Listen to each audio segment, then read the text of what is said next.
Hey, what's up, guys? We're back. I'm Blair, I'm Enoch. and we're coming back for another episode. What's today's gonna be on? What type of episode are we doing today? Well, we're in October, and we've seen a lot of things happening recently in the news. Like ghosts going around and zombies and things like that. I was thinking more of like political things. Oh, okay. Yeah. My focus was elsewhere. Yeah, That's okay, why. your focus is on Halloween, which is coming up. But I think a little bit more of a focus should be the thing that's going to occur 3 days after Halloween, which is going to be a national election. That's probably true. And so we have pretty much probably one of the bigger elections that I think I've ever faced in my lifetime. I mean, would you agree with that? This is a pretty important one. Yeah. So I think it only should be right that we should do an episode about voting. And in particular, I think this should be a confirmation bias episode. So if you guys are not familiar with our confirmation bias episodes, what are they? Confirmation bias is kind of investigating topics where people have an ingrained belief in one direction, and this is kind of an investigation of the points of view of that and of the opposing points of view and kind of deliberating them. Exactly. So one of the things to kind of always focus on with confirmation bias is like if you're a Democrat and you believe in democratic principles, when you go out and do research, what you normally are going to do is find research that confirm your beliefs. So instead of researching things that are going to maybe challenge your beliefs, you're going to research things that confirm your beliefs. If you're Republican, you're going to go out and research things that are going to tell you that this policy, if it's against Republican principles, is bad. That's the research you're going to do, and that's what's going to happen. But if you really are trying to like challenge your beliefs in order to grow a new belief, you need to find principles that are Sorry, to grow a new belief. You need to grow a new belief. It just belief. made me laugh. To grow, okay. If you want to actually, if you actually want to know if you stand on this belief, you need to be able to challenge that belief. If you just go out and find research that, if you're a Republican, you're going to listen to Fox News, they're going to tell you what you want to hear. If you're a Democrat and you listen to MSNBC, they're going to tell you exactly what you want to hear. So you're never going to challenge your beliefs. So if you truly want to be like, hey, I'm a Democrat, you should watch Fox News. If you're a Republican, you should watch MSNBC and then really believe, hey, do I actually stand on these principles? If you can be challenged and still stand on the principles, then you can actually have that belief. And so that's usually what our confirmation bias episodes kind of do. And since today is voting, I feel like really bringing up Republican versus Democrat argument is going to be probably a staple of this episode. Yeah, I think so too. I think these episodes are really about making people earn their belief. Fair. However, before we start this episode, we have to give our little pitch about if you're on Apple Podcasts, Spotify, YouTube, like, subscribe, rate, share. It costs you nothing to share this podcast, share it with your friends, share it with people who you think are going to like it. Comment. Let us know some of your beliefs. Let us know what you think. Let us know if you want to challenge some of the viewpoints we go about. We would love to hear it. And if you want to, if you really make a great viewpoint, we'll bring you on the show and we'll have you come debate us right here on Breaking and Entering. So. Yeah, we'd love to have you. Okay. Let's get down to brass taxes. That's not what the... Okay, sure. Okay. It's not brass tax? Okay, it's whatever. Brass tacks, like, tack. Like the tack. Is it? It's literally that. It's okay. Like, it's hard. Okay. Yeah, Okay. Perfect. All right, great. All right. But I mean, we are talking about voting and taxes are related. We're so changing. We're going to change it. I'll give brass it to you this taxes. once. Brass taxes. Okay. Anyways. So voting. Where do you stand when it comes down to the idea of voting? I mean, I don't know if it really matters. Does our voice really count in this democracy? I know. I mean, there are people that go and put a vote in, but I had to take a long drink. Does that mean that their voice is actually counted? Like, is there any evidence of like them counting my vote for who I believe should be president or in whatever office is being voted for? How do we know that that's actually being made? See, so with that belief, I actually think that is not necessarily your belief in particular, but just the idea of when you thought of voting, you equated it to presidential. And I think that is the opposite of how our voting system should be. So for the most part, the presidential election, it draws out the most voters out of any other election. Right. But really, when it comes to your day-to-day life, the president has the least amount of impact on it. So I'm one of those people, like, first you should start off locally. So mayors, aldermen, councilmen, like those local policies in your local community, if you're not involved in that, like if you're not starting that basis right there, then the presidential election really doesn't matter anything. Like I said, the president doesn't necessarily control what happens in your community. So like local elections are always the most important to me. So I'm always gonna say, like, start off with those things and then grow up to your state. Again, your state is gonna affect you more than the federal government is. But when people think about voting, usually around 4 years in November, they're saying like, oh, you need to vote, voter suppression, vote or die. It's like, no, Right. we have elections every year, and you should be super involved with your community. And so it's like, you know, a lot of people are up in arms about police brutality and all that right now. But at the end of the day, the commissioners and all the people who have that, those are elections that happen throughout the 4 years. So you changing from a Republican to a Democratic president, while it might help the culture behind what's currently happening in police brutality, it's not going to actually be able to affect what happens in your local community.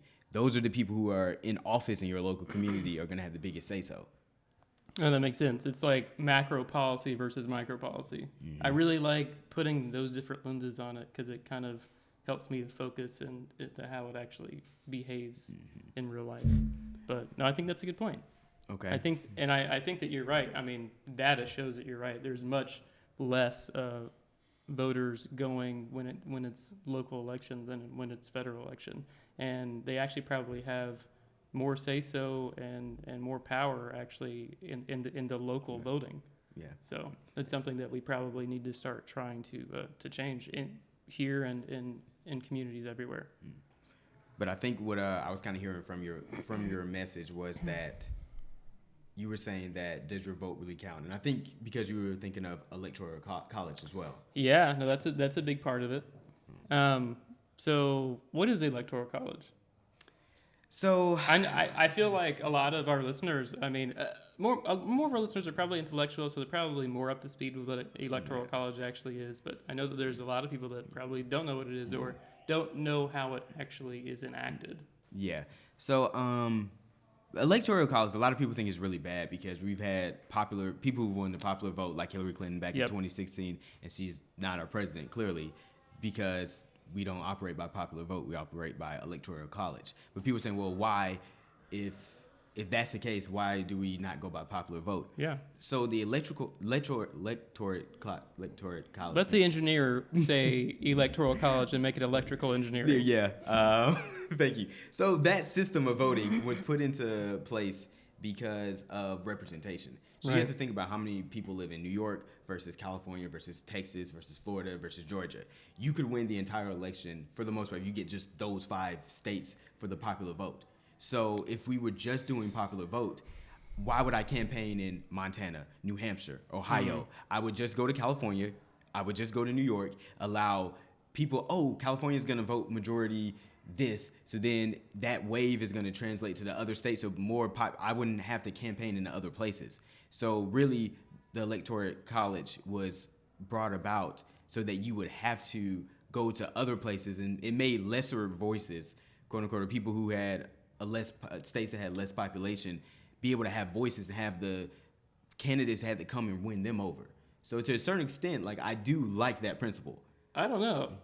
I don't know if that's actually the real reason behind it. You know why I say that? Why? Because from the beginning of our nation, there's been this constant debate. Benjamin Franklin advocated for like the common people to be able to vote and to have their voice heard. But many of the other founding fathers thought that only landowners should be able to vote. And I think that the Electoral College is kind of the pervasiveness of that thought in our voting system, because people that were actually voted in to be in the Electoral College are typically landowners. And back in that time, the common people weren't. So then, first of all, that sounds like a very American thing, which sounds right if that's the case. But so then the case becomes, if it became just popular vote, popular voter is going to probably be not Los Angeles, but California, New York is probably going to dictate what everybody's voting for. And where the richest people, the landowners, quote unquote, as you were saying, where are they going to be more than likely located? The people of power, majority are in New York and California. So it's still going to be a system based upon whoever has the most money, who equates to land, is going to be the people who are going to be voted into office. Maybe so. I wonder if there's a better way now. Just because a system was created, 200 years ago doesn't mean it needs to persist for all time. Maybe we can actually kind of figure out a way that this can be more representative of the voices of America, especially as our population continues to grow, and the demographics are constantly changing. So maybe we need to adapt with that. I mean, do you have a solution? I have no solutions. Okay. I'm just. And you know what? One of my rules is don't bring up problems unless you have solutions for it. But I think my point is you have to see that something is a problem before you can start thinking of ways to solve it. So I don't have any solutions right now, but maybe on the next podcast I will. See, like I was thinking maybe there's a bridge between having a popular vote versus electoral college. Right. Maybe it's like a 50-50 thing. Like you kind of look at, okay, who won the popular vote versus who won electoral college, and 50-50 bridge. Because I don't think popular vote versus I think both of them have their benefits and their disservices to the nation. Yes. And then, I mean, just when you're looking into politics in general, it's usually the person who has the biggest dollar is going to be able to win anyways.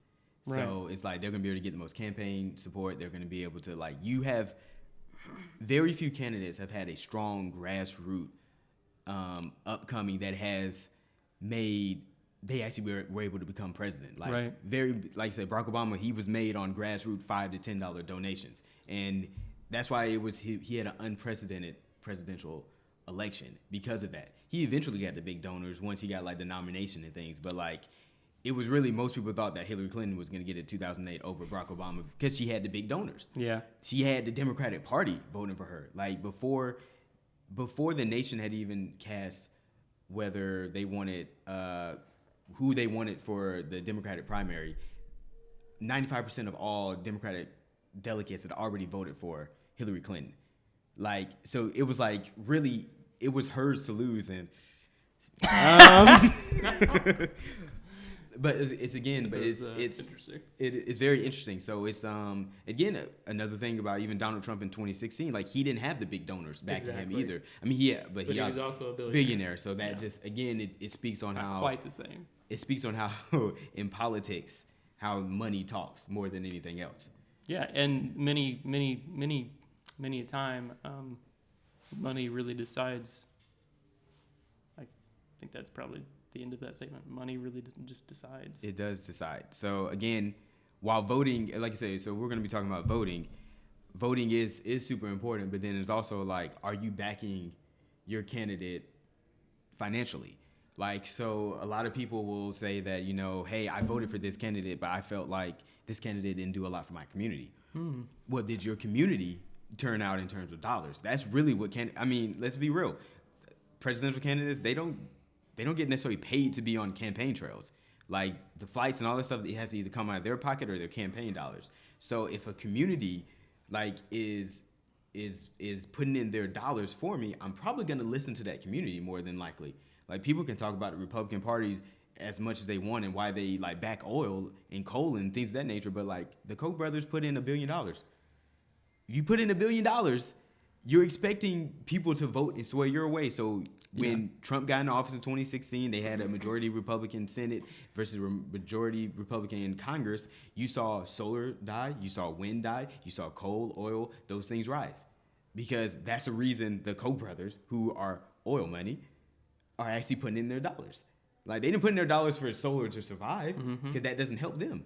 Which makes, again, and you can call them, whatever you want to call them, but that makes sense to me. If I'm putting in my money, I don't want you to vote against my interests. That's why usually big business, at the end of the day, usually has more impact on voting than anything else because big business puts in money. Large corporations have lobbyists that go in there, put in money to candidates, that try to persuade the candidates on how they want them to vote, and then it's the candidate's job to whether I'm going to vote for them or not. But how do the grassroots people kind of compete with that? I mean, you're talking about people that have abundant resources and can actually put $1 billion into something. Whereas, I mean, I suppose if you take all of the people in the community and they donate $1, then maybe, but See, my analogy was going to be, what is stronger, the fist or the finger? So while one finger might be stronger than every other finger, if you take it together as a fist and you hit with it, it's collective politics. So it's just like, being a part of the black community, the Democrats don't necessarily do that much for us because 90% of us just are going to automatically vote Democrat. And we don't necessarily back a lot of candidates with our financial means. So it's just like Democrats know they have our vote, and they know we're not gonna back them financially. So at the end of the day, what is the point for Democrats to actually do anything for us? They know they're gonna get the vote to get them in office, and they know at the end of the day we're not gonna be funding their campaign. Which is ironic to me, considering Malcolm X's old thing of, do you want to trust the wolf or the fox? Yeah, I mean, but so like again in the '60s, the black vote was very divided between Republican and Democrats. It was JFK is really the first president that like overwhelmingly got black support. Right. I mean, he did do things like the Civil Rights Act and things of that nature. But once he did it, we've never looked back. And we haven't necessarily gotten legislature or anything since then for the most part. And it's just, but we've been voting hand over fist for Democrats. And I'm not saying to vote for Republican, but I'm saying vote for your interests. Right. I think a lot of people who are Republican Party don't vote for their interests. I think there's a lot of poor white people who vote Republican Party and they're voting against their interests. Like, I think Obamacare helps more poor white people than it does any other group of people. Mm-hmm. But who is more against Obamacare than anybody? Poor white people, because they hold Republican principles. Republican principles are made for the rich. They're not made, they're not made, tax breaks are not for the poor people. They're not for the middle class. They're for the rich. But people are like, you need to stay out. Don't let the government be in our this and that. Welfare systems are made for the poor. So if you're poor in general, they're made for you. They're not made for anything else. I also wonder if that's more about one issue voting as well. I think that there are plenty of people, especially in the Bible Belt, that vote upon one issue, and that is abortion. And they're like, well, I'm anti-abortion, and the Democrats are never like, they're always going to be pro-choice rather than pro-life. Right. And so for me, it's like, while like, okay, there are definitely several, like, there are in both parties, there's several principles that I disagree with in terms like, but to vote just on one issue, like how much, you have to look at it from this. How much does a person getting an abortion actually affect your day-to-day life versus tax breaks? A new tax system. We had a new tax system in 2018 that got implemented. That affected so many people's lives. Think about all this, coronavirus relief that is and is not happening. Mm-hmm. Think about those kind of things. Those affect you. There's a group of people, usually Republicans, who don't want to give the stimulus checks, and then Democrats want to give too much. And it's like, if you're poor, who's being hurt the most right now? The poor people are losing their jobs. Right. The poor people are getting sick because they can't go in the middle. The poor hospitals are the ones that are getting overrun with patients. So it's at the end of the day, if you're voting solely just off abortion, off of gay marriage, something at the end of the day doesn't necessarily affect your individual day-to-day life. I'm not telling you to, be for abortion or be for gay marriage. Mm-hmm. And if that's your belief, hold strong to your belief. But at the end of the day, when it comes down to voting is really about what can you do for me? Like, what can you do for me and my household? That's really what we're voting for.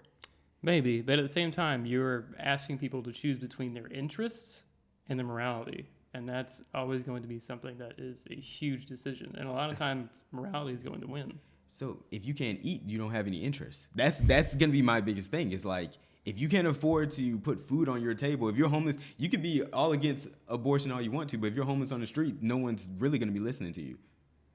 Like I said, I get that principle. But it's like, why are you so, there's also other things from different platforms that it's not just abortion. It's not just this. It's also about like, so do you disagree with social welfare in general? Do you disagree with there being any government assistance? Right. Do you disagree with now, if you're completely against that on the board, then okay, then we can start talking. But ask yourself, why do you disagree with it? Do you just disagree with it because you grew up in a household that was Republican? Yeah. Do you just disagree with it because you're, like you said, living in the Bible Belt? Like, can you question all of those and challenge those beliefs to the point where you actually find out, am I actually voting for this candidate because this is and that? Because there are Democrats who are against abortion. There are Democrats who are against gay marriage. Like, there are those people who do. Like you said, you're Right. never just black and white. There are moderate Democrats. There are moderate Republicans. There are. There are There's Republicans. a whole spectrum. There's a whole spectrum. And so at the end of the day, what candidate aligned with your personal beliefs, and what can they do for you? What if one candidate doesn't align? Like, what if neither candidate aligns? Tell me, what do we do then? I mean, well, there's a multitude of options. I don't ever per se think not voting is a solution.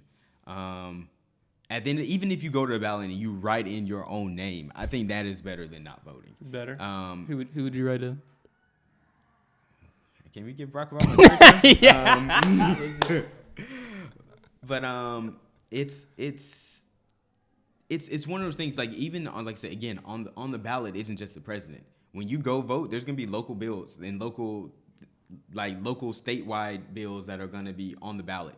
Have you researched into those bills? I'm guarantee you, education's on that, healthcare is on that. Like, things that thoroughly impact you, greatly impact you. So again, if you go there and just write in your own name for president because you disagree with Biden and Trump, please go vote for those bills, and please research into those bills and what they are, because you, your kids, your cousins, your family members, your neighborhood is about to be affected. Right. Well, and it's not just you that should be researching it. You should research and educate the people that are around you. Because the thing is, we are so busy in this day and age, and we get so distracted with a lot of things that honestly maybe don't even matter. We need to make sure that we're focusing on the things that matter, that impact us now and the future, impact our children and the people that we care about. And these things that we choose today have lasting effects over decades. So I think that's something we need to take into account more. But kind of going back to choosing between two candidates, I mean, I know personally I have multiple parts of myself. I have an optimist in me, I have an idealist in me, and I have a realist. And combating between the idealist person in me and the realist is sometimes very difficult, especially actually in the concept of voting. I'm like, I don't really like Trump or Biden. I don't like either option. Me either. Exactly. Yeah. But on the other hand, do I have to play the game and actually say, okay, well, which one is going to be better for the people I care about? And this is actually something that I was thinking about this week. If all I say is, I don't like either candidate, so I'm not going to vote. And frankly, I would understand that position if any of our listeners has that. I understand, because I'm frankly there. But voting means they're not going to the polls to even vote for it at all. Right. Like, so that's my whole thing. You're not voting for your local bills at that point too. But on the other hand, there are people that I care about. Like you, like your people. I care about your people because I love you. And I don't know that voting for one of these candidates over the other is going to be what's best for you. And it is just enacting my privilege if I am not taking that into account. I think that's something that we need to take into account as well. At this point, I don't know if not voting is a morally sound option. Fair. And then the whole thing about it is, there are not just two candidates on the ballot. There are not just two parties. Like, there are other parties. And people, like, I know I've told people, like, voting third party. People laugh at that right now. I'm like, we weren't always Democrats and Republicans. George Washington was we shouldn't be. Yeah, George Washington was a Federalist. And his successor, John Adams, was also a Federalist. And Thomas Jefferson, I want to say, was a Democrat-Republican. I think that was the other party. Democratic Republican? No, I think it was like they were called the Democrat-Republicans. Okay. I think so, if my AP US history serves me correct. Exactly. But it's but then that party split into Democrat and Republicans, and the Federalists fell out. Like, so if you want, you can vote Libertarian, you can vote Green Party. There are several. You can vote other parties. Hell, if you feel that strongly about it, you feel like you could start your own party. Like, you have to remember that the Tea Party, even a lot of people don't like the Tea Party, but they started a movement in 2008. And they enacted very much so change in the Congress and the Senate, and a lot of policies that we have today are because of the Tea Party movement. Why can that be the same for one person had to say, hey, we're going to start this. One person always has to be like, hey, and then you grab a whole bunch of people, because a lot of people feel the same way. Nobody's happy about this election right now. Nobody's happy about Biden versus Trump. We're voting for both two old white men, and if anything is out of style right now, it's probably old white men. And so, not young white men. I mean, y'all getting there. Yeah, but y'all got a little bit more seasoning. Okay. A little more flavor. But like, people are very much so kind of tired of seeing the same image being projected for our country. Or at least a lot of people are. More people than ever has been the case. And now we're going to have literally, if Trump or Biden wins, we're going to have the two oldest presidents. So we're choosing between just pretty much old. And we know millennials, we've taken over the population. We are now a bigger portion than now even the baby boomers. So whereas the baby boomer population was that, like, those were an older group, so it made sense for the representation of the population to be an old white man because that was the majority of the population. But now it's the millennials. So now it's looking like everything is probably going to have to shift and change. But our politics hasn't shifted and changed. It's maintained the same. So it's like, at what point do we get to where we're going to actually want something to reflect us as an American society? To say it can be a white person, but it should be a white person who reflects America. It should be someone who and a lot of times, like, none of us feel that Biden or Trump really reflect America. Right. And that's the sad part, that we really have to choose. That's why nobody's like, oh, excited and stuff like that. Like, I would say the biggest difference between 2008 versus now was the excitement level. Like, regardless of what anyone can say, politics aside, I was actually excited to vote for Barack Obama. And not just because he was a black president. I was excited to vote for him as a man, as a person. Because of his values. Because of his values, right. and where I thought that he could take the country. We could argue whether, he did or did not and all that kind of stuff, but at least I was excited to vote. And I voted for him again in 2012 because I was still excited to vote for him. And I wasn't excited to vote in 2016. Like, neither candidate, Trump or Hillary Clinton. Yeah. I wasn't, and I'm not excited to vote now.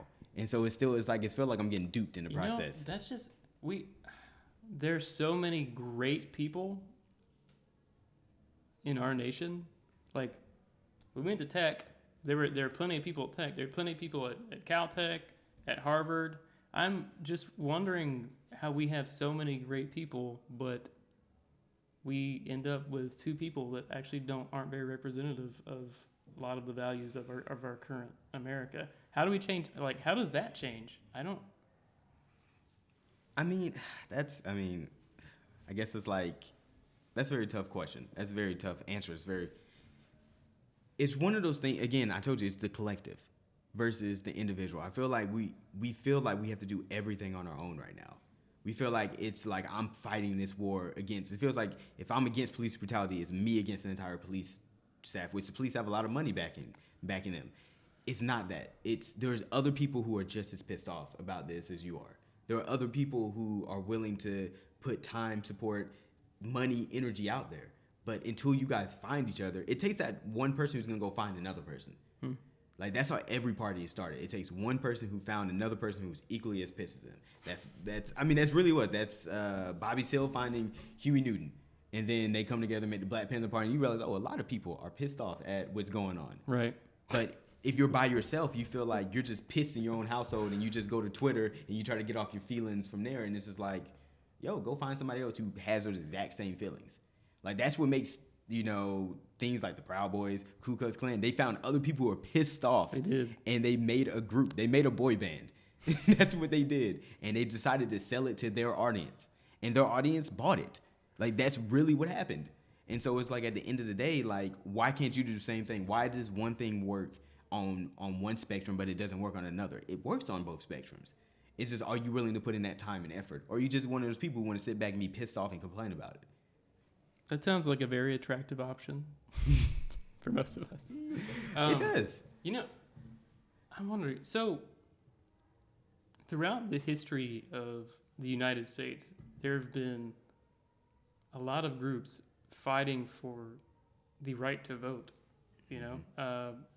From 1776 all the way up until now, we've had women that fought like hell, tooth and nail, to get the right to vote. And then we had African American people that fought like hell to actually have the right to vote. Do you think we're actually taking that for granted now? Like, all that those people fought for? So one thing I will say about that argument. I really do actually hate hearing people say your ancestors fought for the right to vote, you should vote. I actually really hate that because my ancestors didn't just fight for the right to vote. They fought for a whole lot of other rights. But the only time they want to bring up my ancestors' fight is every 4 years when it comes on the right to vote. My ancestors fought for equity. They fought for reparations. They fought to be treated like humans. Mm-hmm. They fought to police not being sicked on them. They fought for a whole bunch of stuff. But we only want to bring up that during this time. Every 4 years. Every 4 years. Yep. So it's like, there were 150 things that my people fought for. Don't just look at the one. So that's always... We should only look at the one that benefits us, right? That's how it works. That is unfortunately, is how it works. Yeah. But, so I don't necessarily look at it per se as a, and then, these necessarily aren't my ancestors. This is like my grandma too. Like this is like my like that's one of the things they try to make it seem like this is something that was happening in 1700s that Nat Turner was fighting for the right to vote. No, he was fighting for the right to get free, to read a book. Yep. Like big thing. Like we want to talk about, has anybody thought about literacy? Like the right to have an education? Like those kind of things are things that my ancestors fought heavily for. And nobody ever wants to even bring that up. But voting gets brought up every single 4 years. It is never die. Vote or die. Suppression. This isn't that. Like they're always like, I rode past a sign on the way over here that said your ancestors fought for the right to vote. And I looked, I was like, I know that picture. And I looked it up and it was a picture and it was like from 1956, Brown versus Board of Education. It was like they were fighting for the right for black people to go to school. This wasn't about voting. Yeah. So it was like you're really being deceptive and manipulating about that. So yes. My grandparents and great-grandparents fought for the right to vote, and in order to honor their sacrifices, I will vote, but that's like 5% of why I'm voting, because I also know they weren't fighting for people to be the right vote. They were fighting for the right to have a voice, which right to have a voice is also a part of humanity, being a human, which really at the end of the day, they were fighting for us to be considered humans. So your right to vote is you being a human. And I think that's what people need to take into account and take in consideration. That if you choose to just stay at home during this time in ballot, there's so many bills you're gonna miss up on. There's the candidate, you can complain about whether Trump or Biden, but you didn't either be a winner or a loser. You just decided to sit back. So you weren't the Lakers or the Heat in the finals. You decided to not even show up to the bubble. And that's really what it is. You decided not to participate and fight for anything. And so to me, and if you have a reason behind that, okay, I can listen to the reason. I'm not going to just say that if you don't this and that. But again, I tell them they should show up to the ballot because the president is honestly, in my opinion, the least important thing on the ballot, especially this year. There are so many bills they're trying to just sweep through. I remember in 2018, if I didn't show up to vote, they were going to pretty much take half of my land for a whole, because, there's eminent domain. So the government has the right to really take land if they wanted to, and they were trying to expand and build a highway through my property. Yeah. And so if me and my local community did not vote against that bill, our land would have been taken. So it's how many people were, like you said, there were people out there who were like, hey, yo, you need to vote. Forget that we're voting for senators and congressmen. Do you want them to take your land? And so those type of things are on the ballot right now.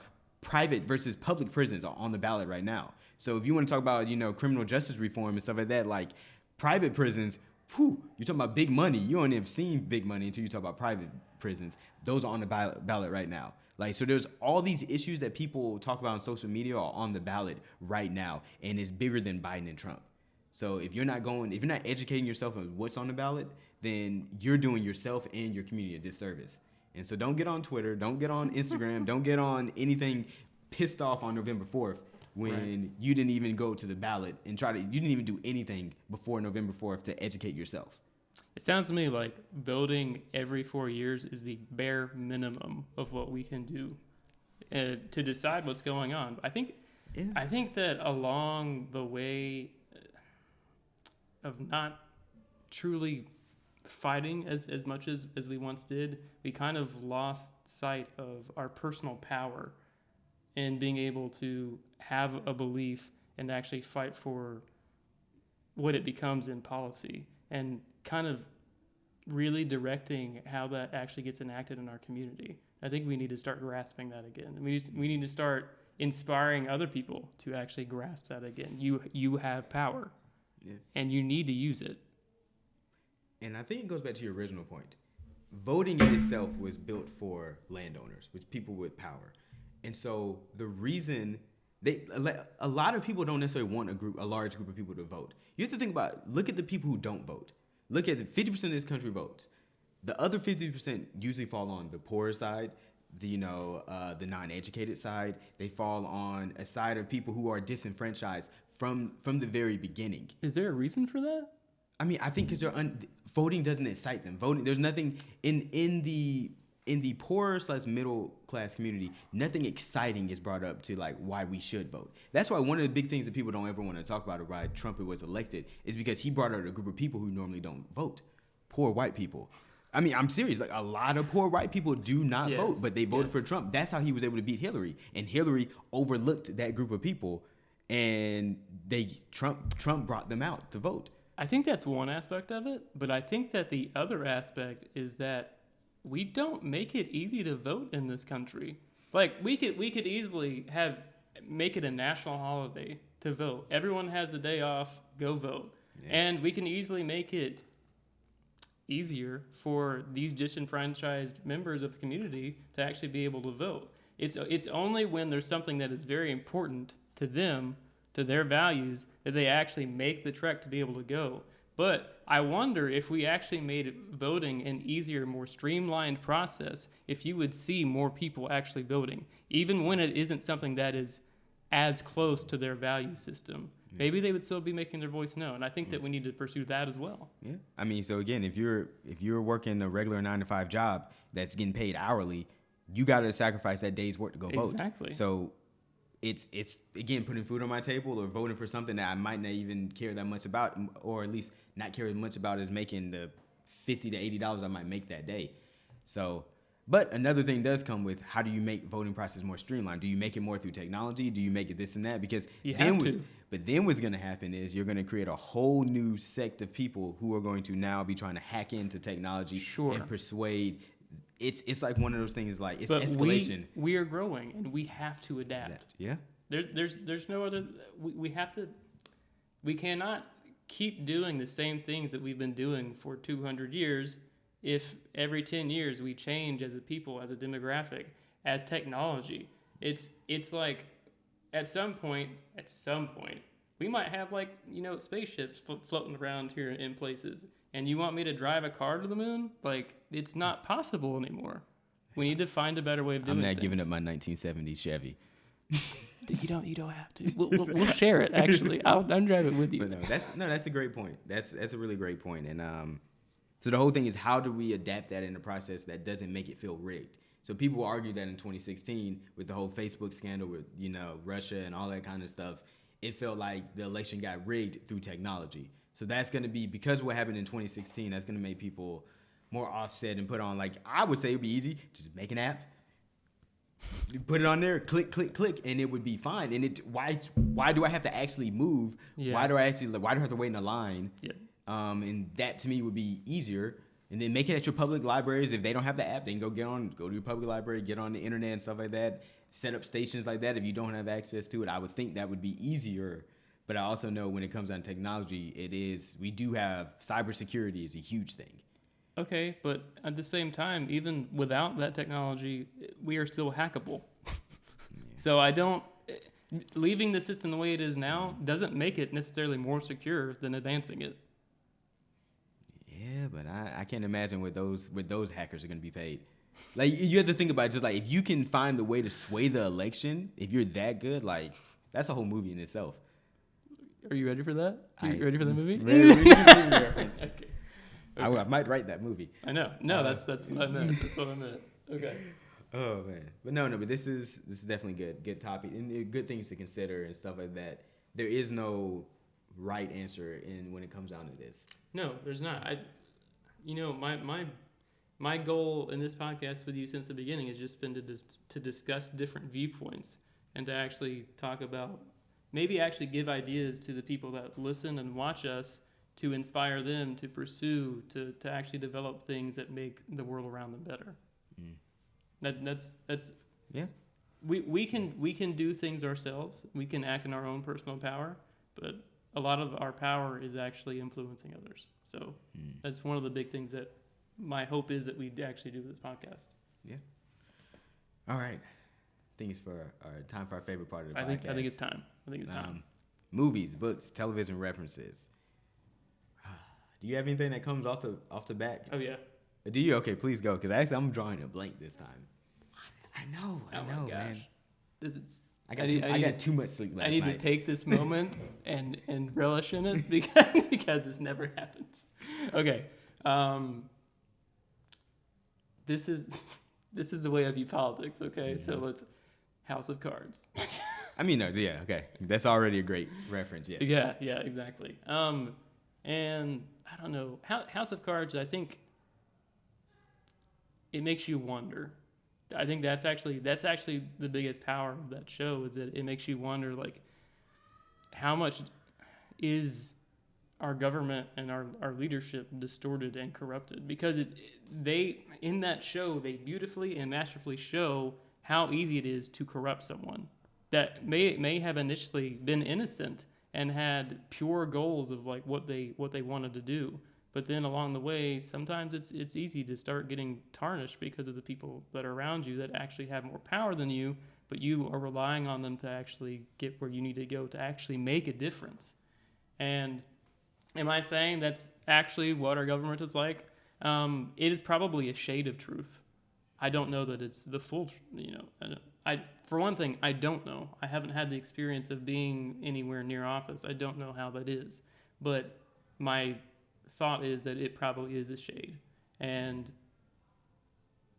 I think one of the ways that you change that is by going into office yourself. You have to have people that are pure, that are not going to be influenced by the crap that is around us, that actually maintain their ideals and their values as they go and try to fight for the people that led them to where they are, that formed their background, that actually formed who they are.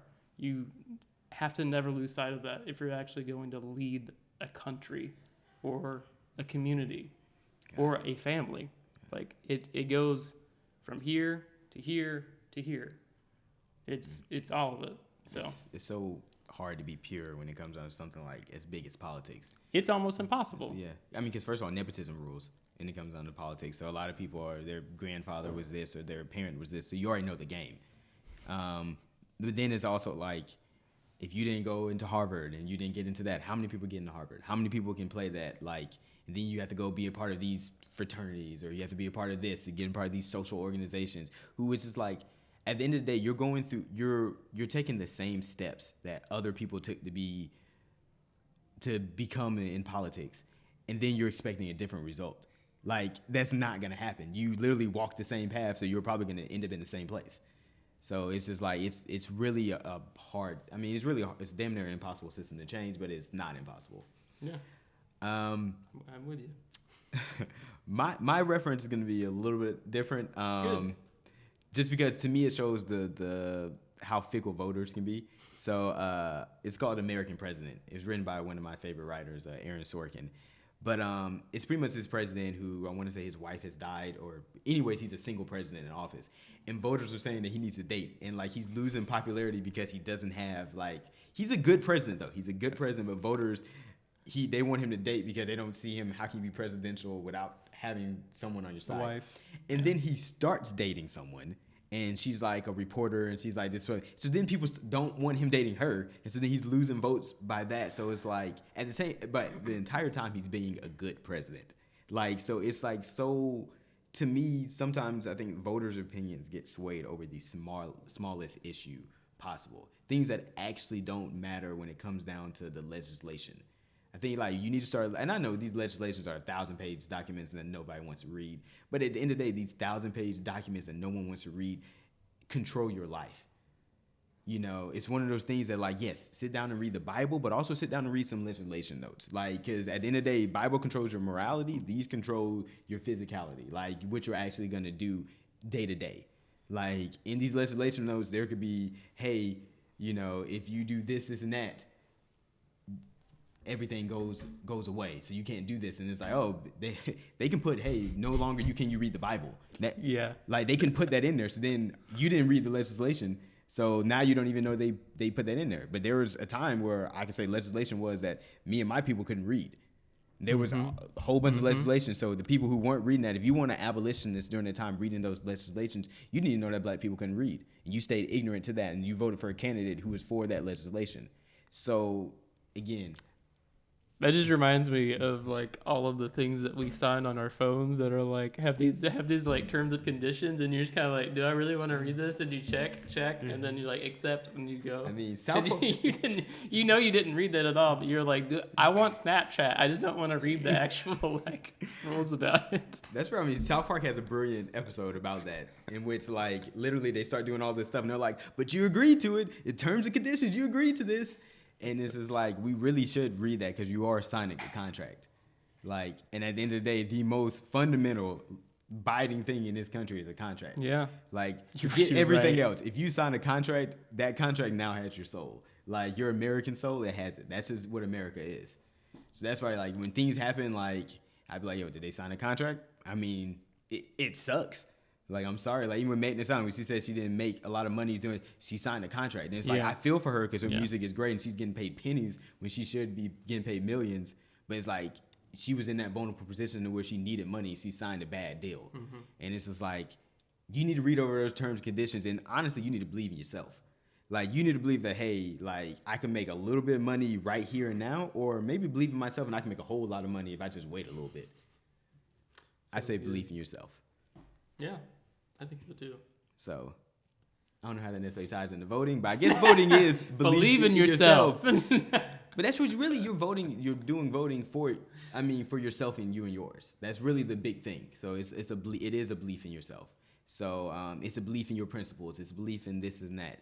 And so really, I would say don't necessarily just vote on one issue. Vote on a multitude of issues. Find the person and candidates that represent the most of those, and search your souls. Voting shouldn't be something that's easy. I shouldn't just see a candidate and be like, yep, you're the one. Like, it's never going to be that easy. Because if you can look at it, snap your fingers and know that's the one, you're probably not voting for the right reasons. Can you do that and know they're not the one?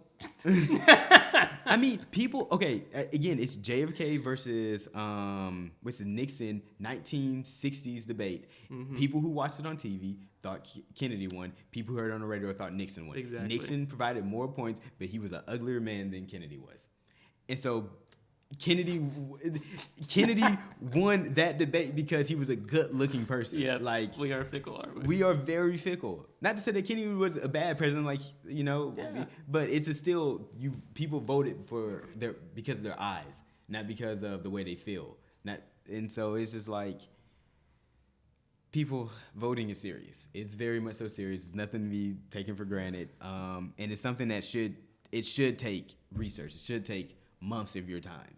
It should be something that does for the time period engross your life. Because at the end of the day, it's going to change your life. So, and not only yours, but the people that are around you. Yep. So, got anything else to say about that, buddy? I think you kind of took everything. But okay, now what I really have to say is, let us influence you how you want us to.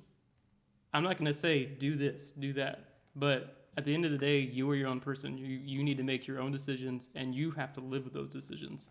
So I would say vote for who you want to based on what you think are reasonable and, I would hope, inspiring qualities.